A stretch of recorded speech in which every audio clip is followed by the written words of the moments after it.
তখন থেকে ফারুকি ভাইয়ের সাথে আমার মেইলে যোগাযোগ ছিল। তো উনার এক একটা কাজ যেত আর আমি উনাকে রিভিউ পাঠাতাম।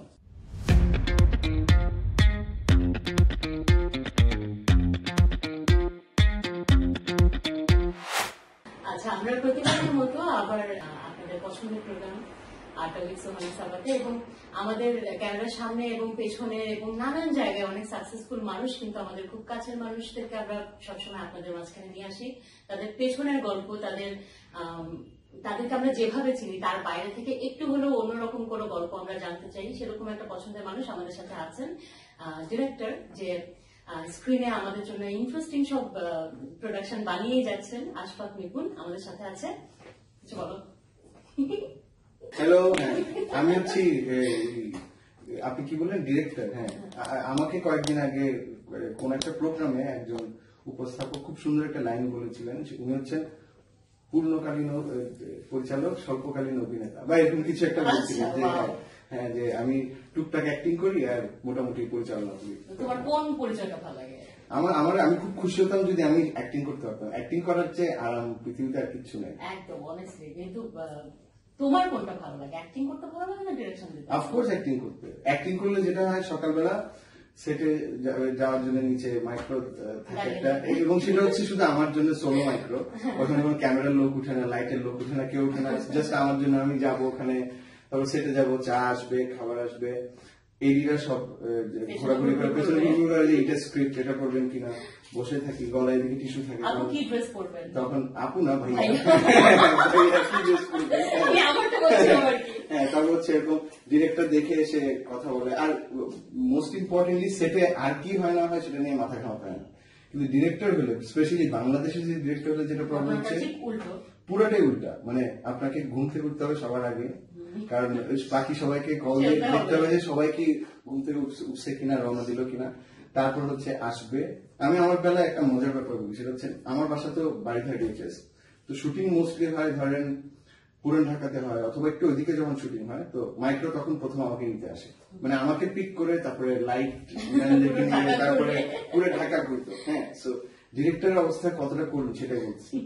তো দেখা যায় কি, কোন একজন এক্সট্রা আর্টিস্টকে নিল হয়তো, যে মায়ের ক্যারেক্টার করবে বা বাবার ক্যারেক্টার, উনি পিছনে থাকে, আমি আসি সকালবেলা 6টার সময়, 5টায় উঠতে হয়, 6টার সময় উঠে তারপর আমি মাইক্রোতে ঢুকার পরে পিছনে ঘুরে দেখি যে ফিমেল আর্টিস্ট বসা, সানগ্লাস পরা, অন্যদিকে তাকানো, ভাবে আমি কোনো অ্যাসিস্ট্যান্ট ডিরেক্টর হবো, কিছু একটা, নইলে এত সকালে ডিরেক্টর উঠবে না। তারপরে আমি ঘুরে ঘুরে লাইটের ছেলেদেরকে তুলি, তারপর হচ্ছে ক্যামেরার ছেলেদেরকে তুলি, সবাইকে তুলে তারপর সেটে যাই। সেটে গিয়ে আমি বলি যে চা দাও, তখন প্রোডাকশন ছিল বলতে বস নাস্তা আসতেছে, মানে এখন আসেই নেই নাস্তা। হ্যাঁ, তারপর আমার এডিরা আসে। ফাইনালি যেটা হয়, ওই যেই অ্যাক্টর অ্যাক্ট্রেস পিছনে থাকেন, যারা আমাকে অ্যাসিস্ট্যান্ট ডিরেক্টর মনে করছে হয়তো, বা প্রোডাকশন গাই, ওরা যখন দেখে যে আমি ডিরেকশন দিচ্ছি, তখন এসে বলে যে ভাই সালাম, আমি আপনাকে আসলে বুঝতে পারিনি যে আপনি ডিরেক্টর। মানে এটা হচ্ছে ডিরেক্টরদের দশা। এটা তো সেই জন্য আমার অ্যাক্টিং করতে সবচেয়ে ভালো লাগে। আচ্ছা, আশফাক নিপুণ, তোমাকে নিপুণ নামেই ডাকি।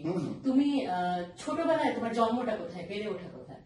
আমার জন্ম হচ্ছে চিটাগং এ মেহেদিভাগে, এবং আমার যে যার হাতে আমি হয়েছিলাম ডক্টর নুরজাহান ভুইয়া, উনাকে আমার মনে আছে, কারণ আমি আম্মার থেকে গল্প শুনতাম। আই থিঙ্ক সব গাইনিক ডক্টরের খুবই রুট থাকে, আমি এটা শুনছি। তো উনি একটু এক্সট্রা রুট ছিলেন সবসময় আম্মার সাথে, এটা করেন না কেন, ওটা করেন না কেন, ঝাড়ি টাড়ি দিয়ে সব শেষ করে ফেলতো। তো কোইন্সিডেন্টালি প্রায় 20 বছর পরে যখন আমার আই ওয়াজ 20, উনার সাথে আমার দেখা হয়েছে এক জায়গায়, তখন আমি ওনাকে গিয়ে বললাম যে ম্যাম, আমি আশফাক নিপুণ। জি হ্যাঁ বলেন। মানে এরকম চেম্বারে অন্য এক জায়গায়। আমি বললাম যে আমি আপনার হাতে হয়েছি, আপনি আমার আমাকে খুব মেন্টাল প্যারা দিয়েছিলেন ওই সময়। হ্যাঁ, আমি আপনার হাতে হয়েছি, এই দেখেন মানে এখন সুস্থ স্বাভাবিক আছি। সো চিটাগং এ হয়েছিলাম, ইয়েতে আমার বড় হয়ে ওঠা চিটাগং। মাঝখানে আমি আবুধাবিতে ছিলাম, যেহেতু আব্বা ওখানে চাকরি করতেন, সরকারি চাকরি, সো ওখানে বেশ কিছু বছর পড়াশোনা করেছি। বাট আমার আমি হচ্ছি খাঁটি চাকরি, মানে মানে পুরো চাকরি। কত বছর বয়সে ঢাকায় এসেছো? ঢাকায় আসছি কিন্তু আমি বেশি দিন হয়নি। ঢাকায় আসছি আমি কবে, 2005-এ, মানে ইনফ্যাক্ট মানে 13 বছর আগে মাত্র। পড়াশোনা একেবারেই ঢাকায় না? না, আমার পড়াশোনা হচ্ছে Islami public school, then Chittagong college, and then Chittagong university. তারপর হচ্ছে যখন আমার মাস্টার্স শেষের দিকে, তখন আমি ঢাকায় আসলাম। তারও আগে আমি ঠিক করলাম যে আমি ফিল্ম মেকিং আসতে চাই। সো তখন আমি ঠিক করলাম, আর চিটাগং এ ফিল্ম মেকিং করার মতো কোনো অবস্থা নাই, এখনো নাই, তখনও ছিল না। তো তখন আমি ঠিক করলাম আমি ঢাকায় আসবো। 2005 এ আমার প্রথম ঢাকায় আসা। ছোটবেলায় মানে তোমরা কয় ভাই বোন? আমি 2 ভাই, আমার এক ছোট ভাই আছে। তো ছোটবেলায় মানে কি এমন করতে, মানে নাচ গান কিছু একটা কি করতে, কোনো কিছু না শুধু খেলাধুলা করতে? আমি ছোটবেলায়, কিভাবে কেটেছে? না ছোটবেলাটা যেটা ছিল কি, I was a very good boy. ছোটবেলায় I was a very studious boy, মানে খুবই ভালো ছেলে। Seriously? এবং আমি ক্লাস 5 পর্যন্ত ফার্স্ট হয়েছি লাইফে। আমার মনে আছে আমি ক্লাস 6 এ যখন থার্ড হলাম, আমার বাসায় টিভি দেখা বন্ধ করে দিচ্ছিল। তখন ম্যাকগাইভার দেখাতো, ম্যাকগাইভার দেখতে পারতাম না। তারপর হচ্ছে আরো অনেক কিছু দেখাতো, ওগুলো দেখতে পারতাম না। রেভেন বলে একটা সিরিজ চলতো, একটু সেমি অ্যাডাল্ট ছিল, ওটা দেখা বন্ধ, কারণ আমি থার্ড হলাম দেখে। তারপর হচ্ছে ক্লাস 8 এ আমি গুড কন্ডাক্টের জন্য প্রাইজ পেয়েছিলাম, যে সদাচরণ বলে না, যে ক্লাসের সবচেয়ে ভালো ছেলে, হ্যাঁ, সেজন্য আমি তখন প্রাইজ পেয়েছিলাম। So I was a very good বয় এবং ভেরি স্টুডিয়াস। এবং আমি এতটাই স্টুডিয়াস ছিলাম আর এতটাই ভালো ছিলাম যে ক্লাস 8-9 এ যখন আমাকে ক্লাস টিচার ক্যাপ্টেন বানালো, তো ক্যাপ্টেন বানালে ক্যাপ্টেনের উপর তো অনেক দায়িত্ব, যে সবাই ঠিক মতো করছে কিনা, ইয়ে করছে কিনা।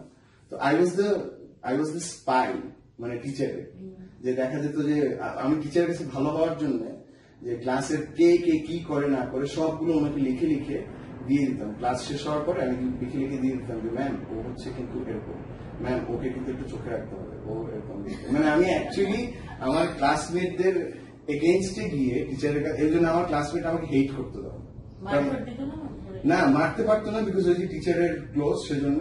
কিন্তু যেটা হয় যে আই ওয়াজ দ্য বিট্রিয়ার ওয়ান বলা যায় আর কি, যে টিচারের ভালো হওয়ার জন্য যে আমি যত রকম বিট্রে করা যায়। আর তার মধ্যে আবার কারণও ছিল, কারণ ওই টিচারের মেয়ে আমাদের সাথে পড়তো একসাথে, হ্যাঁ। So I had a crush on her, হ্যাঁ। সো যার জন্য আমার ছিল মাকে ইমপ্রেস করা। নর্মালি কি হয়, নর্মালি হয় কি আপনি মেয়েকে ইমপ্রেস করেন, তারপর মেয়ের বাবা মাকে ইমপ্রেস করেন। আর আমার ছিল উল্টাটা, আমি প্রথমে মাকে ইমপ্রেস করি, তারপর।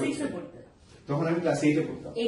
তখনই এত পাকনা ছিল যে আগে মাকে ইমপ্রেস করতে হবে। হ্যাঁ হ্যাঁ, আমার এখনো মনে আছে যে ওই টিচারের যখন আসলে, এগুলো অন ক্যামেরা বলা ঠিক হবে কিনা কে জানে, সেটা হচ্ছে ওই টিচার একটা অপারেশন হবে ওনার, কিন্তু উনি ছিলেন খুবই, স্কুলের মধ্যে থাকে না, খুবই জাকজেল টিচার টাইপের, কোন স্টুডেন্ট পছন্দ করে না, সারাক্ষণ খালি টিচারকে ইচ্ছা করে। হ্যাঁ এক্স্যাক্টলি, উনার নামটা বলতে চাই না আমি। সো আর আমি ছিলাম উনার খুব ক্লোজ। তো আমি ছিলাম হচ্ছে কি বলবো, মানে মির্জাফরের রাইট হ্যান্ড ম্যান বলতে গেলে আর কি আমি। তো ওই টিচারের তখন একটা অপারেশন হবে, ইন্ডিয়াতে যাবেন উনি। তো উনি আসছেন, উনি এসে সবার কাছ থেকে দোয়া চাচ্ছেন স্টুডেন্টদের থেকে, যে আমি চলে যাচ্ছি, আমার অপারেশন হবে, তোমরা আমার জন্য। আর সবাই খুব খুশি পিছনে। আর আমার তখন খুব রাগ, কারণ উনি তখন আমার জন্য ওই বয়সে, উনি আমার কাল্পনিক শাশুড়ি, মানে আমি চিন্তা করছিলাম ওইভাবে। সো আমার মনে আছে উনি যখন চলে গেলেন, ওই রাতে আমি ওনার জন্য 200 রাকাত নামাজ পড়ছি, নফল নামাজ। মনে হচ্ছিল যে হ্যাঁ, মনে হচ্ছিল যে না, আমার নামাজ যদি উনি আবার ফেরত আসে। সেগুলো উনি ফিরে এসেছিল তো? হ্যাঁ হ্যাঁ, উনি ফিরে আসছে। উনি ফিরে এসেই ফার্স্ট ক্লাসে এসে আমাকে পানিশমেন্ট দিয়েছে। ওই দিন আমার সব শেষ, মানে শাশুড়িকে বাদ দিয়েছে না বউ সহ? সব বাদ, সব ওই দিনে আমার হচ্ছে। কি করেছিল যেটার জন্য পানিশমেন্ট দিয়েছে? কি একটা হোমওয়ার্ক আনার কথা। So I was carried away, I got carried away. এই জন্য আমি ভাবছি যে আমি হোমওয়ার্ক যদি আজকে না মানি কি আর হবে, বিকজ আমি তোমার ওই কনফিডেন্স চলে আসছে যে আমি না হলে কেউ। কিন্তু উনি ফার্স্ট ডে এসে যখন দেখলো হোমওয়ার্ক হয় নাই, জাস্ট আমার খাতাটা দেখলো যে হোমওয়ার্ক নেই, এরকম করে ছুঁড়ে মারছে আমার দিকে, তখনই আমি একদম পুরো শ্যাটার। ওইটাই হচ্ছে শেষ, একদম প্রথম প্রেম, ওখানে সমাপ্তি। তো তোমার ওই সময় কি এমন হলো যেটাতে মনে হলো যে তুমি ক্যামেরার সামনে পিছনে যেটাই হোক কাজ করবে? যেটা হয় কি, ঢাকার বাইরে, ঢাকা হচ্ছে আমাদের দেশে তো সবচেয়ে ওয়েল এক্সপোজড সিটি, মানে সবকিছুই, এভরিথিং রিভলভস অ্যারাউন্ড ঢাকা। তো ঢাকার বাইরে জেলা শহরগুলোতে যেটা হয় সেটা হচ্ছে, যেহেতু ওদিকে খুব একটা নজর পড়ে না কারো, ওইখানকার ইউথের অ্যাসপিরেশন অনেক বেশি থাকে ঢাকার ছেলেদের তুলনায়, বিকজ ওরা রিয়ালিটিটা ওভাবে দেখে নাই, ওরা চায় একটা জায়গায় অ্যাচিভ করতে। সো যার জন্য হয় কি, আপনি দেখবেন, তুমি দেখবা যে ঢাকার বাইরের ছেলেদের, সেটা চিটাগং হোক, সিলেট হোক, রংপুর হোক, রাজশাহী হোক, ওদের অ্যাসপিরেশন অনেক বেশি থাকে, ওরা অনেক কিছু করতে চায়, ওরা চায় এটা করবো, নইলে ওটা করবো, এটা করতে হবে। ইভেন আমি যদি ক্রিকেট প্লেয়ার্সও দেখি, আমাদের ন্যাশনাল টিমের ক্রিকেট প্লেয়ার্সের বেশিরভাগ কিন্তু ঢাকার বাইরে থেকে আসে, বিকজ জিনিসটা হচ্ছে কি, ঢাকার বাইরের ছেলেদের সবসময় নিজেকে প্রুভ করার একটা ব্যাপার থাকে। তো ছোটবেলা থেকে আমার ওই জিনিসটা ছিল।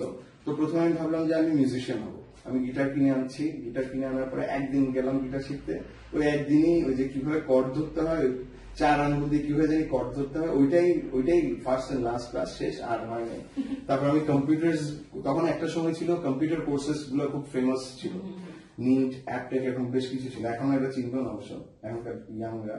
সো তখন ওই কোর্সও করলাম, আমি ভাবলাম যে আমি কম্পিউটার ইঞ্জিনিয়ার হয়ে যাবো। এরকম অনেক কিছু করতে করতে সাডেনলি একদিন, আর তখন আমি প্রচুর ছবি দেখতাম, মুভি দেখতাম ছোটবেলা থেকে। তো একদিন একটা, আমি শিওর না, একটা হিন্দি মুভির তাও বিহাইন্ড দ্য সিনস দেখতেছিলাম, সেট ম্যাক্স বা সঙ্গীতে, সেট ম্যাক্সও ছিল না তখন, সঙ্গীতে দেখছিলাম। ওই বিহাইন্ড দ্য সিনস দেখে আমার খুব মনে হলো যে জিনিসটা তো ভেরি এক্সাইটিং ব্যাপার। মানে নর্মালি আমরা ফিল্ম তো দেখি যে ভেরি নিট এন্ড ক্লিন, একদম পুরো পলিশড ভার্সন, এখানে কোনো জিনিস হয় না। বিহাইন্ড দ্য সিনস দেখতে গিয়ে আমি দেখলাম যে না, এটা তো অনেক মজার ব্যাপার, মানে সিনেমার পিছনের গল্পগুলো এক্স্যাক্ট, ওটা আরো বেশি মজা। এবং ওই জিনিসটাই, ওইটাই আমাকে ফার্স্ট অ্যাট্রাক্ট করলো যে না, এটা তো অনেক মজার ব্যাপার, যে এরা তো অনেক ফান করে। প্রথমে আমরা মনে করি না যে খুব সিরিয়াস, খুব ইমোশনাল সিন, মানে তার মনে হয় একদিন ওরা আর কিচ্ছু করে না, কিন্তু আমি বিহাইন্ড দ্য সিনে দেখলাম যে ইমোশনাল সিন সে সবাই তালে দিলে এসে হাসাহাসি। আমার তখন মনে হলো যে না, দিস ইজ রিয়েলি এক্সাইটিং। তো তখন আমি মনে করলাম যে না, আমার আসলে ফিল্ম মেকিং করতে চাই। এন্ড দেন তারপর আমি ভালো ভালো ছবি দেখা শুরু করলাম। ভালো ভালো মানে হচ্ছে একটু অফ দ্য ট্র্যাক ছবিগুলো, যেগুলো হচ্ছে ওয়ার্ল্ড সিনেমা যেগুলোকে বলে, ওখান থেকে তারপরে চেষ্টা করলাম। তুমি মেকার হতে ঢাকায় চলে আসলে? হ্যাঁ, মেকার হতে। তো তোমার মানে একদম আমার যেমন ছোটবেলাটায় আমি জানতাম যে আমি সোহানা সাবা হবো, কিন্তু কোন পথে, কারোর সাথে পরিচয় নেই, কিভাবে আমি জানি না। তো তোমার এরকম মনে হয় ঢাকায় এসে কার সাথে পরিচিত হব, কোথায় যাব, কার সাথে মিশবো, আমার জায়গা মতো আমি কি করে যাব, সেটা মানে ওই জায়গাটা মনে হয়নি, মানে মাছ দৌড়িয়ে পড়েছো? না, আমার মনে হয়নি, কারণ আমি এটা সবসময় বলি, সবসময় এটা স্বীকার করি, সেটা হচ্ছে I am the luckiest one. Luckiest one কেন? কারণ আমি লাইফে যখন যা করতে চাইছি আমি সেটাই পারছি।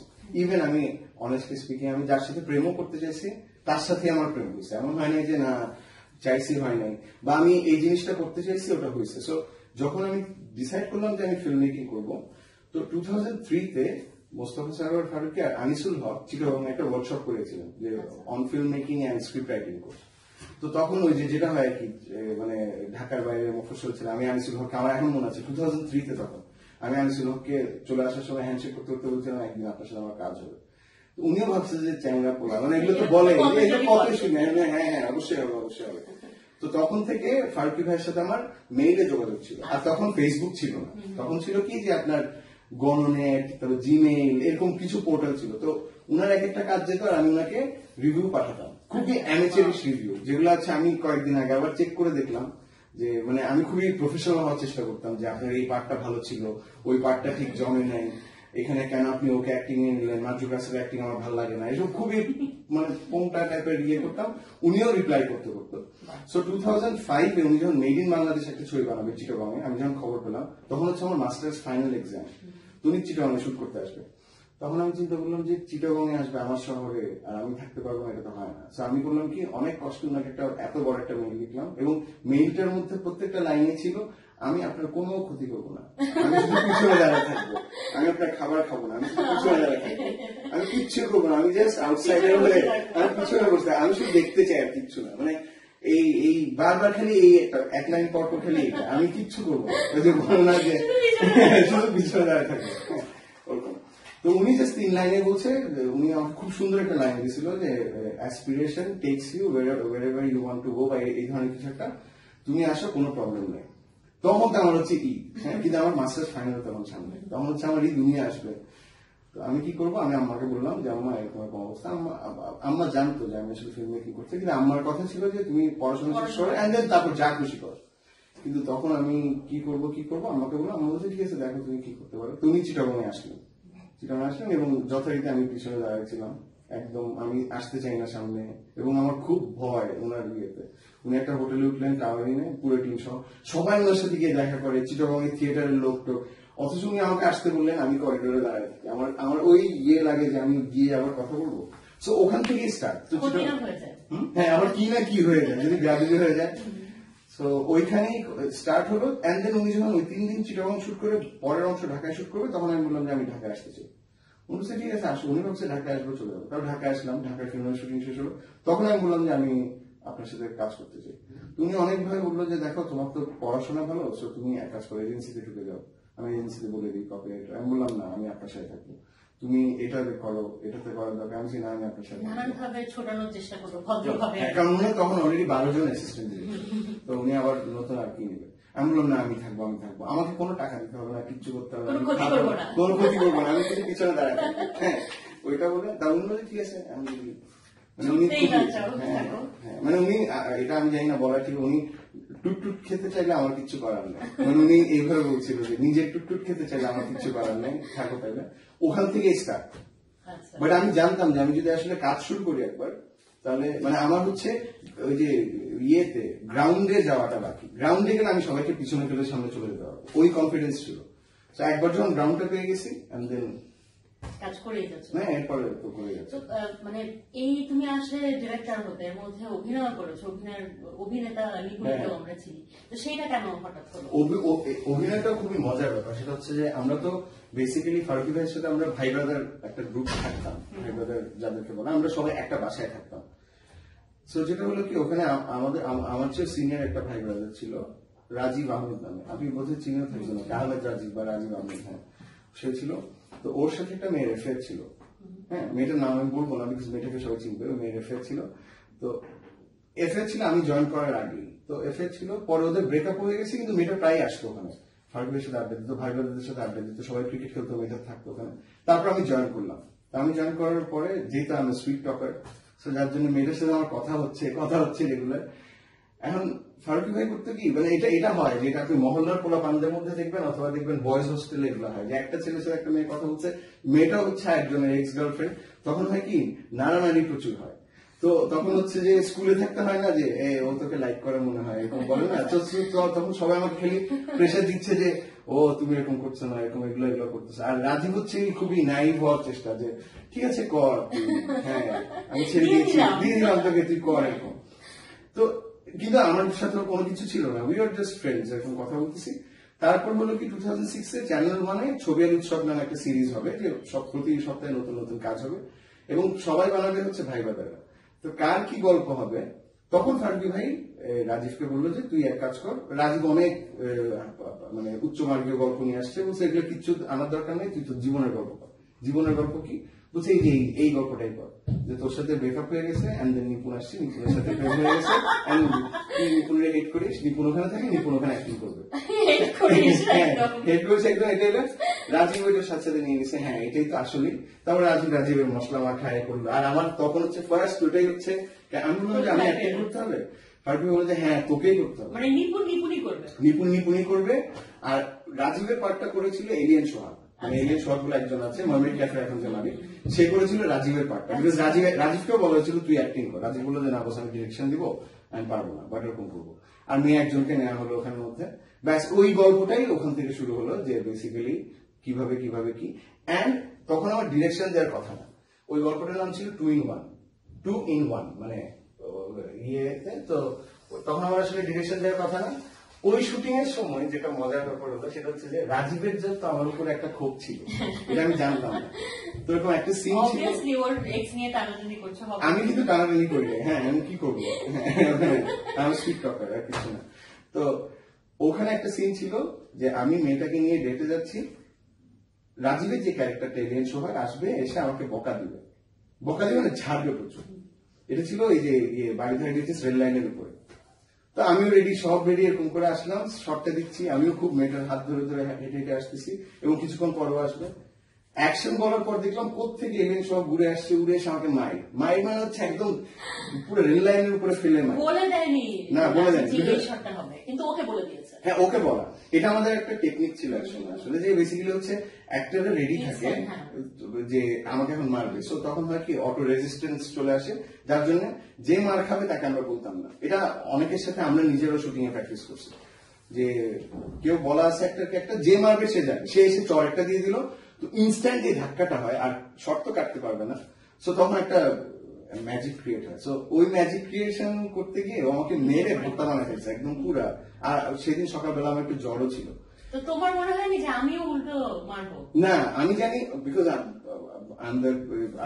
I work behind the camera, so আমি জানি যে আমার এখানে কাট করার উপায় নেই, আর আমি চাইলে মারতেও পারবো না, বিকজ আমার ক্যারেক্টার ওটা অ্যালাউ করে না। তাহলে আমাকেও বলতো যে কিছু একটা করার, আমি যদি এখন মারতে যাই তাহলে শর্টটা ওকে হবে না। সো আমাকে মেরে একদম রেল লাইনের উপর শোয়া ফেলছে। মেয়েটাও জানতো না যে একটা অ্যাক্টর, মেয়েটা হাঁ করে দাঁড়ায় আছে, বুঝতেছে না কি হয়েছে, মেরে টেরে এলিয়েন শট চলে গেছে। কাট বললো। আমার তখন হচ্ছে রেল লাইনের মধ্যে বাড়ি খেয়েছি, তারপর লাথি টাতি মেরে টেরে একদম যাতা। কাট বলার পরে দেখলাম কি রাজীবকে তখন এসেস করছিল রেদওয়ান রানি, আব্দুল রাজীব, ওরা দৌড় দিয়ে আসছে আমাকে ধরার জন্য যে কি হবে। আর আমি চোখটা একটু করে এরকম করে খুলে দেখলাম কি যে আমি লিটারেলি দেখছি, এটা আমার কল্পনা না, দেখলাম কি রাজীব তো শাল করতো, মুচকে একটা হাসি দিল এরকম করে, হাসি দিয়ে স্ট্রেট চলে গেছে। আমার এমন গায়ে লাগছে যে আমাকে মারতেই পারে শটের মধ্যে, প্রবলেম নেই, কিন্তু ডিরেক্টর এসে তো বলছে যে এটা সরি বলার দরকার নেই যে দোস্ত এটা এরকম ছিল বা এটা এরকম শর্টটা প্ল্যান ছিল। আমি জাস্ট দেখলাম কেউ একটা মুচকে হাসি দিল, শার্টটা পেঁচায় স্ট্রেট সেট থেকে। আমার না এমন মেজাজ খারাপ হয়েছে, আর এত খারাপ লাগছে তখন, ওই মায়েরে আমার জ্বর উঠে গেছে। তো রাতের বেলা আমরা সবাই হাউসে ফিরলাম, বাসায় ফিরলাম, ততক্ষণে ফারুক ভাইয়ের কানের কথাগুলো চলে গেছে। ফারুক ভাই আসছে, ফারুক ভাই আমাকে দেখছে যে আমি চুপ করে বসে আছি, অভিমানী চাকরিয়া ছেলে, কাউকে কিছু বলতে পারতেছি না। লিটারেলি তখন হচ্ছে আমি আপনার কোনো ক্ষতি করবো না, এক কোনায় দাঁড়িয়ে থাকি এরকম। হ্যাঁ, আমি হাউসে বসে আছি। তখন ফারুক ভাই দেখলো, দেখে বললো যে বুঝছি কি হয়েছে, মানে ওই যে এতদিনে যে ইয়েটা ছিল, রাগ ছিল, সব আজকে মিলেছে। তখন ফারুক ভাই বললো যে ঠিক আছে, এবার তুই রাজীবকে পিটাবি, তুই আরেকটা টুইন ওয়ান বানা। আমি বললাম যে টুইন ওয়ান বানাবো, হ্যাঁ ও বানাইছে ওর পয়েন্ট অফ ভিউ থেকে পুরো গল্পটা, তুই তোর পয়েন্ট অফ ভিউ থেকে গল্পটা, মানে same story, or point of view থেকে তুই তোর পয়েন্ট অফ ভিউ থেকে, ওরটা যাবে ফার্স্ট উইকে, তোরটা যাবে সেকেন্ড উইকে। আমি বললাম যে আমি তো বানাইতে পারি না, বলে বানাইতে না পারলেও বানাইতে হবে, এটা বলতে হবে। তখন আমার মনে হচ্ছিল যে আমি মায়ের খাওয়ার মানে এরকম ভয়ের অ্যাক্টিং করলাম কেন, না করতাম তাহলে বানাইতে হতো না। ওখান থেকে আসলে ফার্স্ট, হ্যাঁ, এবং ওটা তো আমাকে অ্যাক্টিং করতে হবে কন্টিনিউটি, কারণ হচ্ছে যেহেতু ফার্স্ট পার্টে এটা। সো গল্পটা ছিল কি একটা মেয়েকে নিয়ে দুটো ছেলের গল্প। ফার্স্ট একটা গেল হচ্ছে রাজীবের পয়েন্ট অফ ভিউ থেকে পুরোটা, সেকেন্ড হচ্ছে নিপুণের পয়েন্ট অফ ভিউ থেকে। সেকেন্ডটা কি সে অভিনয় করেছিল? না, রাজীব অভিনয় করেন। রাজীবকে আমি অফার করেছিলাম, রাজীব অ্যাক্টিং করবি তুই? বলছে হ্যাঁ বুঝতে, তখন তো ওকে আমি ট্রাকে নিচে ফেলে দিতাম শিওর, তো বলছে না ভালোই করেছে অভিনয় না করে। তো মানে এই হচ্ছে তোমার শুরু? হ্যাঁ, ওটা হচ্ছে আমার একদম শুরু, মানে যেটা আমি না চাইতে, অ্যাক্টিংটাও সিমিলারলি এবং ডিরেকশনটাও, ওটা হচ্ছে আমাকে জাস্ট ফেলে দেওয়া হলো, মানে উঠছে তোর বিয়ে এরকম অবস্থা।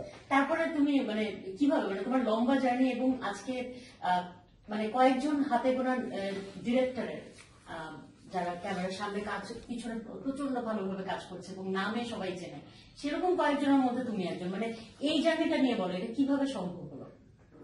এটা ছিল আসলে বেসিক্যালি দুইটা রিজন। সেটা হচ্ছে একটা হচ্ছে আমি হচ্ছে একটু আলসে, যার জন্য আমি কাজ করি কম, এটা হচ্ছে মেইন রিজন, প্রাইম রিজন। সবাই আমাকে বলে আপনি এত কম কাজ করেন। ধরেন আমি 2006 আমার ফার্স্ট ফিকশনটা বানিয়েছিলাম টুইন ওয়ান, যেটা আশফাক সংস্করণ। এরপরে 2018 পর্যন্ত আমার মাত্র 25টা ফিকশন, মানে 12 বছরে, কিন্তু অলমোস্ট সবগুলোই তো অনেক ফেমাস। হ্যাঁ, ওটা জিনিসটা হচ্ছে কি আমি প্রথমেই জানতাম যে আমি যে পরিমাণ আলসে, আমার পক্ষে এই যে প্রতি মাসে একটা করে কাজ করা, গল্প বের করা ইজ ভেরি ডিফিকাল্ট।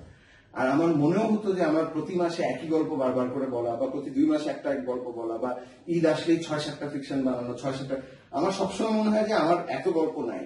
মানে যেটা আমি সবসময় আই অলওয়েজ ওয়ান্ডার যে আমরা ঈদে প্রায় 400 টেলিভিশন নাটক দেখি, ফিকশন দেখি, 400 গল্প কি আসলে, 400 না 4000 গল্প থাকতে পারে, কিন্তু যেই 400 গল্প দেখি, 400 গল্প কি একটার থেকে একটা আলাদা না, স্টোরিটা নিয়ে আলাদা না, গল্পের কন্টেন্টটা আলাদা, আলাদা তো না। তো তখন আমি চিন্তা করতাম যে না, আমাকে ডিফারেন্ট কিছু করতে হবে, যেটাই করি। আমি যদি প্রেমের গল্প বানাই, ডিফারেন্ট কিছু বানাবো। আমি যদি সোশ্যালি রেলিভেন্ট কিছু বানাই, ডিফারেন্ট কিছু বানাবো। তখন থেকে আমার টার্গেট ছিল একটা, যে কম কাজ করব, কিন্তু মোটামুটি যেন মনে রাখা, এটলিস্ট আমি যেন পরে গিয়ে বলতে পারি যে আমি এই কাজটা ওই সময় করছিলাম, বা এই কাজটা ছিল। ওখান থেকে আসলে এই কম কম কাজগুলো করা। কিন্তু আমি শিওর যে তুমি, তোমার বলতে পারার দরকার নেই, অডিয়েন্সই বলতে পারে যে তোমার নামের সাথে সাথে কোন কাজগুলো তোমার করা। তো তোমার সব মানে ম্যাক্সিমাম কাজ কিন্তু কোনো না কোনো ভাবে কন্ট্রোভার্সি তৈরি করে, কোনো না কোনো এলাকার মানুষকে বা কোনো না কোনো বিশেষ মানুষকে। তো সে একটু হলেও তারা ডিস্টার্ব হয় যে তুমি কি তাকে নিয়ে বানিয়েছো বা তুমি কি তাদেরকে নিয়ে বানিয়েছো। এটা কি তুমি ইন্টেনশনালি করো না, এটা তোমার স্পন্টেনিয়াসলি এই গল্পগুলো মাথায় আসে? না, বেসিক্যালি যেটা হয় সেটা হচ্ছে যে আমি জিনিসটা দুইভাবে দেখি। একটা হচ্ছে আর্টকে আমি দুইভাবে দেখি, একটা হচ্ছে ম্যানিপুলেটিভ আর্ট, আর একটা হচ্ছে একদম রিয়েল আর্ট। ম্যানিপুলেটিভ আর্ট হচ্ছে কোনটা, সেটা হচ্ছে যে বেসিক্যালি আপনাকে ম্যানিপুলেট করা হয়। নর্মালি আমরা কমার্শিয়াল কাজগুলো যেগুলো দেখি, বা আমি একদম মোটা দাগে যদি বলি টিপিক্যাল হিন্দি সিনেমা, এটা হচ্ছে ম্যানিপুলেটিভ আর্ট। ম্যানিপুলেটিভ আর্ট কেন? বিকজ ওরা ম্যানিপুলেট করে আপনাকে। ম্যানিপুলেট কিভাবে করে? ম্যানিপুলেট খারাপ করতে বলছি না, যেমন ধরেন আপনি, ওরা সিনেমাটাকে এমন ভাবে বানায় যে আপনি ম্যানিপুলেটেড হন। ধরেন আমি যদি কুচকুচু থেকে কথা বলি, ওখানে যে ব্যাকগ্রাউন্ড মিউজিকটা বাজে, ওটা করাই হয় আপনাকে ম্যানিপুলেট করার জন্য, যেন ওই মিউজিকটা শুনলে আপনি যেন ইমোশনাল হন। ইভেন আপনি টাইটানিকেও দেখেন, ওইটাও কিন্তু আপনাকে বিভিন্ন ভাবে ম্যানিপুলেট করা হয়। আর আরেক ধরনের আর্ট হচ্ছে মানে which tries to push the boundary, যে এখন আসলে যা চলতেছে বাউন্ডারিটাকে পুশ করা, যে এই এতটুকু পর্যন্ত লিমিট আছে, আমার লিমিটটাকে কতটা পুশ করা যায়। তো আমার ইন্টারেস্ট সবসময় ছিল আসলে পরেরটাতে, যে আর্টটা আসলে বাউন্ডারি পুশ করে সেটাকে। ম্যানিপুলেটিভ আর্টে আমার খুব একটা বেশি ইন্টারেস্ট আসলে ওই রকম নাই, যেটা হচ্ছে অ্যাকচুয়ালি আপনাকে ম্যানিপুলেট করে যেভাবে। আর সো তখন থেকে আমার তার ইচ্ছা ছিল, বা আমি আরেকটু ইয়ে হচ্ছে কি, আমি একটু সোশ্যালি অ্যান্ড পলিটিক্যালি ইনক্লাইন্ড। আমার পলিটিক্যাল ব্যাপারগুলো, আমার হিস্ট্রি আর সেগুলো আমার খুব ইয়েতে, মানে আমার খুব ইন্টারেস্টেড একটা জায়গা। তো যখনই আমি কোনো ধরনের আনরেস্ট দেখি কোথাও, তখনই আমার ইচ্ছা করে যে আমি ওই জিনিসটা বানাই। যেমন আমার একটা ফিকশন ছিল ডিভোর্স নামে, ওটা আমি বানিয়েছিলাম 2013-এ। ওইটা বানানোর উদ্দেশ্য ছিল জাস্ট বিকজ একটা ডিভোর্স দেখানো না, ওটা বানানোর উদ্দেশ্য ছিল তখন সাডেনলি আমি আমার ফ্রেন্ডদের আশেপাশে প্রচুর ডিভোর্স দেখছিলাম তখন, যে তখন আমার মনে হলো যে মানে এই যে ডিভোর্স রেট এত বেড়ে গেল কেন। তখন আমার প্রোডাকশনটা ছিল ডিভোর্স। আবার আমি লাস্ট ঈদে বানিয়েছিলাম দ্বন্দ্ব সমাস। এটা হচ্ছে রিলিজিয়াস আনরেস্ট নিয়ে, যে পুরো ওয়ার্ল্ড এর মধ্যে আমি দেখতেছি কি যে সব জায়গাতে সবাই একটা রিলিজিয়াস মানে ফান্ডামেন্টালিজমে চলে যাচ্ছে। সো ওইটা নিয়ে বানানো। আমি রেইনবো নামে একটা প্রোডাকশন বানিয়েছিলাম, সেটা ছিল এলজিবিটি ইস্যু নিয়ে, যে সাডেনলি দেখা যাচ্ছে কি যে gauge are not human being, ওরা হচ্ছে মানুষ না, এই জিনিসটা নিয়ে একটা ফেনোমেনা তৈরি হয়ে গেল বিভিন্ন জায়গাতে, বাংলাদেশে হলো, বাইরে হলো। সো ওটা নিয়ে তারপর আমি মোটিভেশন স্পিকার হতে চাই, আমি একটা গল্প বানিয়েছিলাম। আমি সাডেনলি দেখলাম যে ঢাকা শহরে হুট করে মোটিভেশন স্পিকারদের দৌরাত্ম বেড়ে গেছে সাডেনলি। সো আমি চেষ্টা করি যে সোশ্যালি রেলিভেন্ট গল্পগুলো বলতে, যেটা হচ্ছে এই সময়ের কথা বলে। কারণ আমার কথা হচ্ছে এখন থেকে 50 বছর পরে আমার ছেলে বা আমার ছেলের ফ্রেন্ডরা, ছেলে হয়নি এখন, আমার ছেলে হইলে ছেলের ফ্রেন্ডরা, আমার ছেলে মেয়ের ফ্রেন্ডরা, ওরা যখন দেখবে, ওরা যেন সময়টা ধরতে পারে। ওরা যখন এই সময় ধরেন, ওরা যদি এখন দেখে যে দ্বন্দ্ব সমাসের গল্পটা, ওরা যেন দেখে বুঝতে পারে যে ও আচ্ছা তাহলে 2016-এ এই ফেনোমেনাটা ছিল বাংলাদেশে বা ওয়ার্ল্ডে, বা রেইনবো দেখে বুঝে যে 2017-এ এই অবস্থা ছিল। মোটিভেশন স্পিকার দেখে যেন বুঝে যে ও আচ্ছা ওই সময়টাতে বোধহয় এই দৌরাত্মটা ছিল। মানে সময়কে টাচ করা, টাইমলেস হয়তো হইতে পারবো না, কিন্তু টাইমটাকে টাচ করাটা is very important for me. So রেইনবোটা তোমার মাথায় কি করে আসলো? না মানে হ্যাঁ, মানে তুমি তো সময়কে রিপ্রেজেন্ট করছো, মানে রেইনবোর যে টপিকটা তুমি বলছো, সেটা তো আসলে বছরের পর বছর হয়ে আসছে। আমি যাদের সাথে মিশি আমি জানি যে এটা নতুন কোনো ব্যাপার না। তো ঠিক ওই সময়টাতে তুমি তো সময়কে বলছো রিপ্রেজেন্ট করছো, ওই সময়টাতে তোমার কেন মনে হলো তুমি রেইনবো কেন বানাবে? মানে এটা আসলে কোনো কোনো যেটা সবাই মনে করে যে রেভলিউশনাইজ করার জন্য, সেটাও না। ইস্যুটা হচ্ছে কি যে আমার টার্গেট, আমার কথা হচ্ছে এভরিওয়ান ক্যান এক্সিস্ট, মানে unless he is a criminal, so everyone can exist in this society.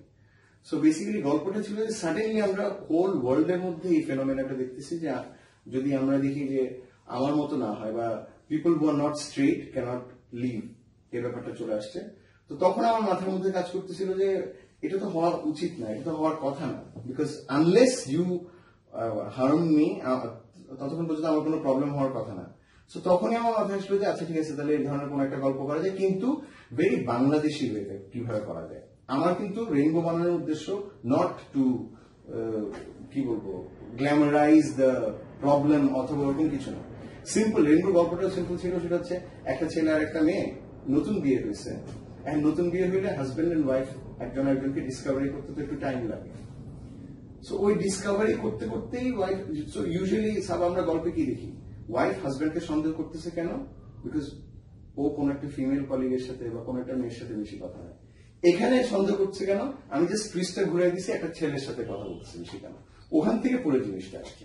এটা খুব সাহসী একটা গল্প না, মানে আমাদের তুলনায়, মানে আমরা অনেক কিছুই কিন্তু একদমই ক্যামেরাটা কাট হবে তারপরে এই সাহসটা দেখাই, কিন্তু ক্যামেরার সামনে অনেক সাহস আমরা দেখাই না কেন জানো?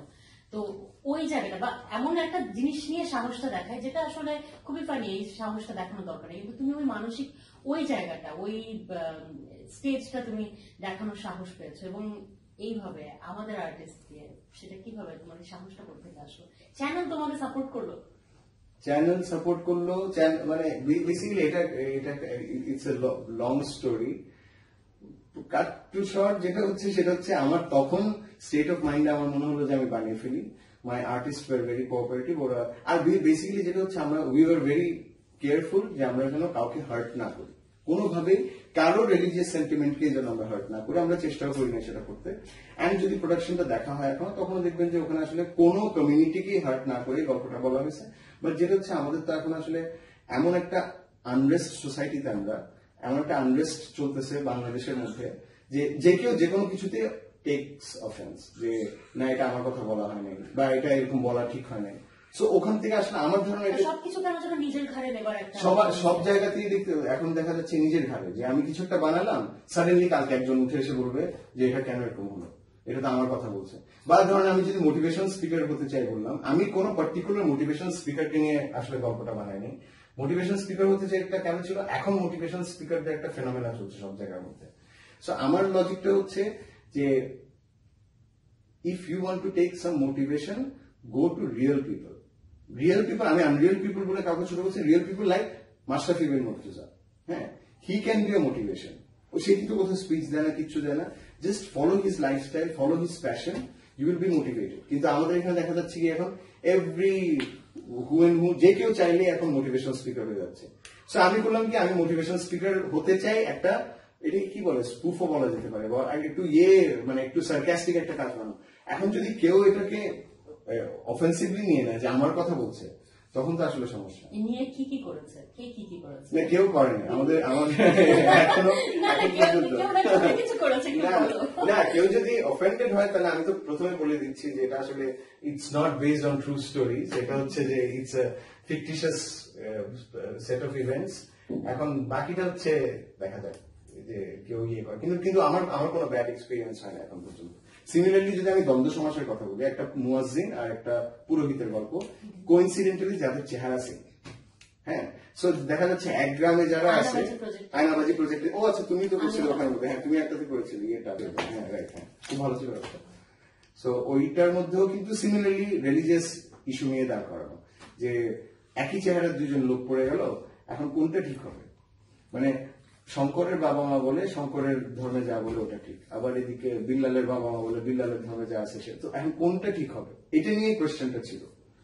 সো আমি চেষ্টা করি ওভাবে বলতে যে এই সময়ের জন্য যতটুকু যেটা রেলেভেন্ট হয়, রেলেভেন্ট গল্প না হলে বলাটা আমার জন্য খুব ডিফিকাল্ট। যেমন আমার আরেকটা গল্প ছিল ল্যান্ডফোনের দিনগুলোতে প্রেম, ওইটাও ছিল। ওইটা আমি কেন বানালাম ল্যান্ডফোনের দিনগুলোতে প্রেম, কারণ ল্যান্ডফোনের দিনগুলোতে প্রেম বানানো ছিল 2013-এ। 2012-13-এ মোবাইল ফোন তো আসলো আমাদের 1998-এ। মোবাইল ফোন আসার পর আমি দেখলাম কি সাডেনলি ছেলে মেয়েদের প্রেম করার ধরনের মধ্যে একটা বড় ধরনের পরিবর্তন আসছে, বিশাল তফাৎ হয়ে গেছে। যে আমরা মাঝখানে দেখলাম কি কল ওয়েটিং আগে কি জিনিস ছিল কেউ জানতো না।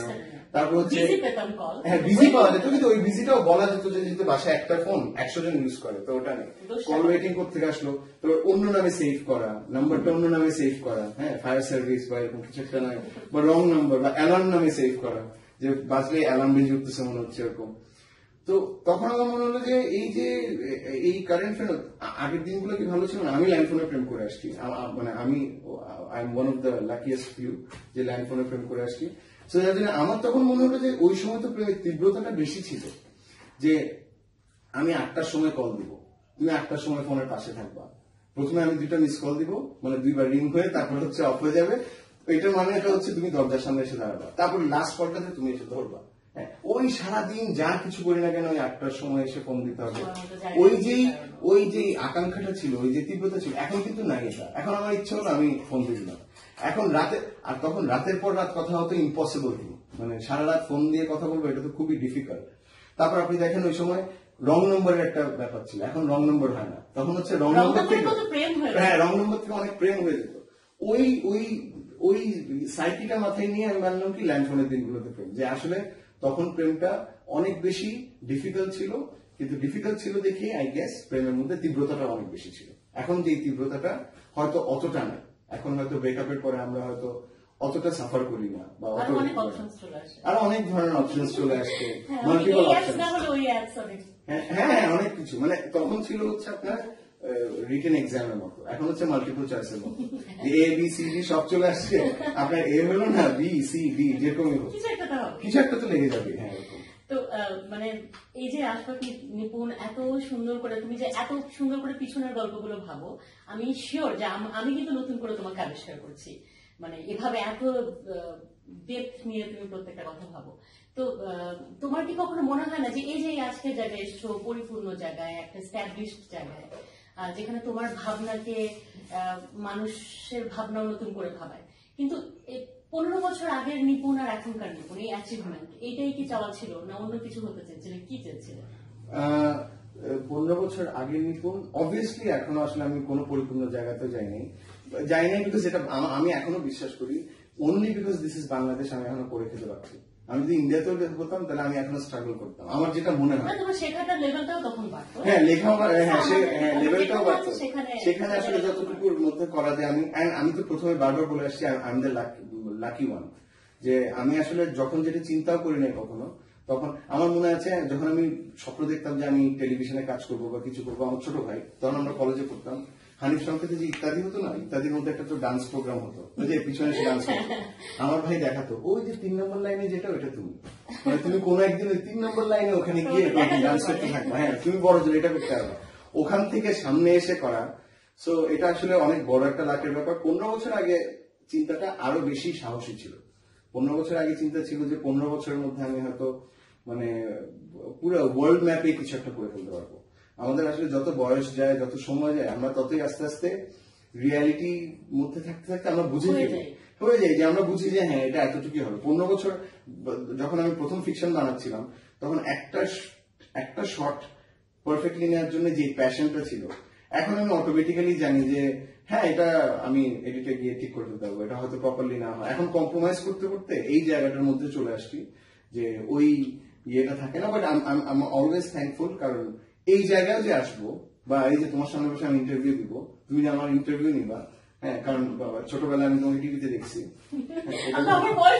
এক্স্যাক্টলি, হ্যাঁ আমি তোমাকে ছোটবেলায় টিভিতে দেখছি, টিভিতে দেখা, বা আমি অপিয়াপাকে টিভিতে দেখছি 91 দেখে,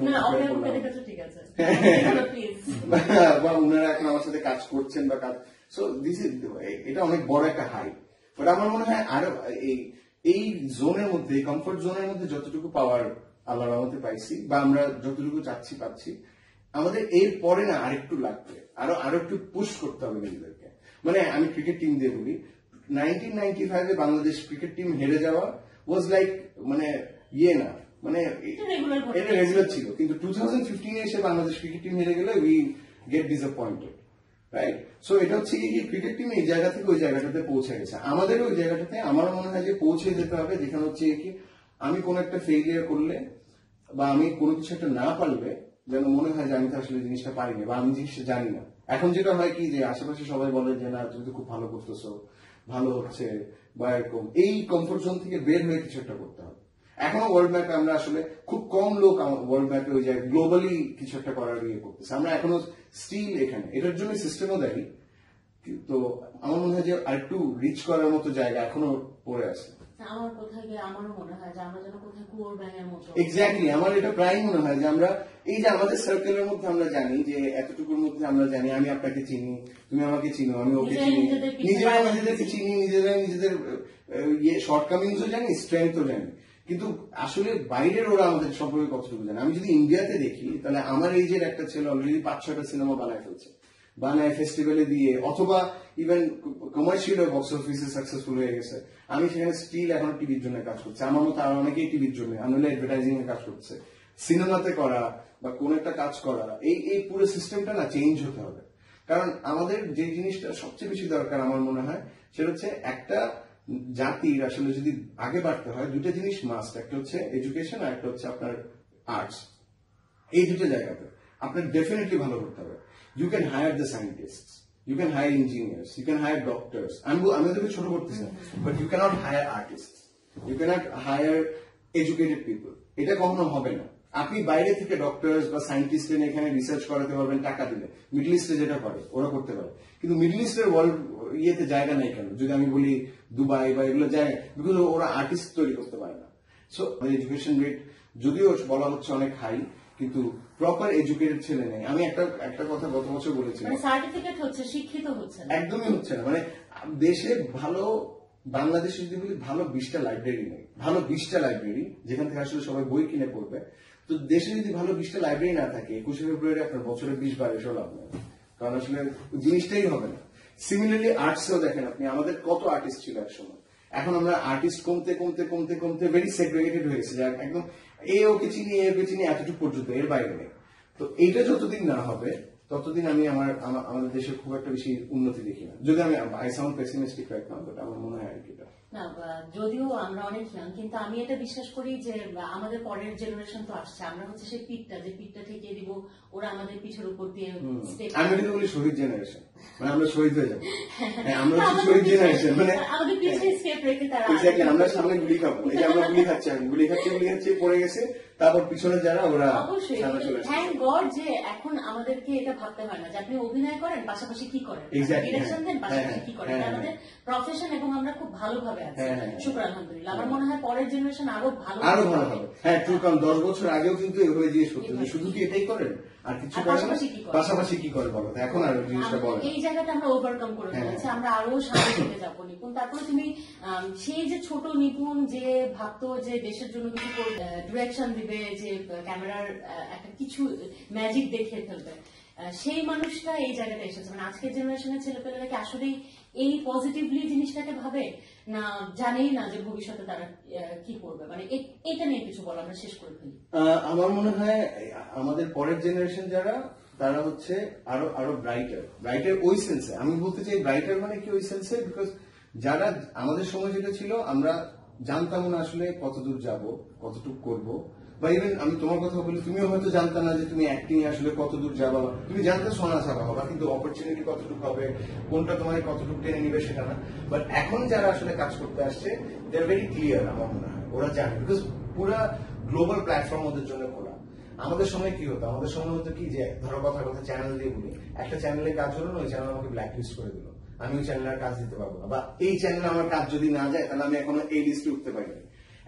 এখন ইয়াং জেনারেশনদের জন্য ইউটিউব আছে, ও চাইলে ইউটিউবে স্ট্রিমিং সাইট গুলো আপ করে দিবে, ওর হচ্ছে পুরো দরজাটা খোলা। এখন ওদের যেটা দরকার সেটা হচ্ছে অপরচুনিটিস অনেক বেশি, এই জিনিসটাকে প্রপারলি কাজে লাগাতে পারলে they can go far beyond. এটা ওদের নিজেদেরকেই করতে হবে। এবং আমার যেটা মনে হয় কি, আর্টিস্ট কারো ক্ষতি না করে, কারো ক্ষতি না করে পিছনে দাঁড়িয়ে থাকবে। আরেকটা হচ্ছে আমি আমার পোলাপাইনদেরকে বলি এবং সবাইকে বলি, সেটা হচ্ছে যে যারাই এই ফিল্ডে আসতে চায়, be an actor, be an art director, be a DOP অথবা বি এ ডিরেক্টর, যে আসুক না কেন, তাকে সোশ্যালি আর পলিটিক্যালি একটু শার্প হতে হবে। মানে at least socially and politically ideas গুলো রাখতে হবে। মানে ওই রেলেভেন্স যদি না থাকে, আমি যদি এসে শুধুমাত্র boy needs girl, boy loses girl, boy finds the girl again ওগুলো বানাই, তাহলে হবে না। আমার মনে হয় যে প্রত্যেকটা আর্টিস্টেরই, ইভেন সে অ্যাক্টার্সদেরও, সেটা সবারই পলিটিক্যালি ইনক্লাইন থাকতে হবে, পলিটিক্যালি কনসিয়াস থাকতে হবে, অ্যান্ড সোশ্যালিও কনসিয়াস থাকতে হবে, যে আসলে সোসাইটিতে কি হচ্ছে, পলিটিক্সে কি হচ্ছে, এই জিনিসগুলো থাকতে হবে। তখন হয় কি, নট নেসেসারি আপনি আসলে এই জনসভা নিয়ে একটা নাটক বানায় ফেলবেন, কিন্তু ওই কনসিয়াসনেস থাকলে কোনো না কোনো ভাবে আপনি ওই জিনিসটাকে, জনসভার কোনো একটা মানুষকে নিয়েই কিছু একটা হয়তো হয়ে যাবে, কোনো কিছু একটা আপনি আপনার কাজের মধ্যে দেখাতে পারবেন, যেটা আসলে সময়কে ধরতে পারবে। আমার কাছে ওটা মনে হয় খুব ইম্পর্টেন্ট। চমৎকার। তো আমরা শেষ করে ফেলি। তোমার সাথে তো মনে হয় যে আমার 4টা এপিসোড আমি করতে পারবো। আমি অনেক কথা বলি, আমি একবার বলা শুরু করলে ট্রেনের মতো বলতেই থাকি। তো যাই হোক, আজকে আমরা আমাদের ট্রেনটাকে থামিয়ে দিই। আমরা অন্য কোনো এপিসোডে আমাদের এই ট্রেন মানে আশফাক নিপুণকে নিয়ে আবার আসবো।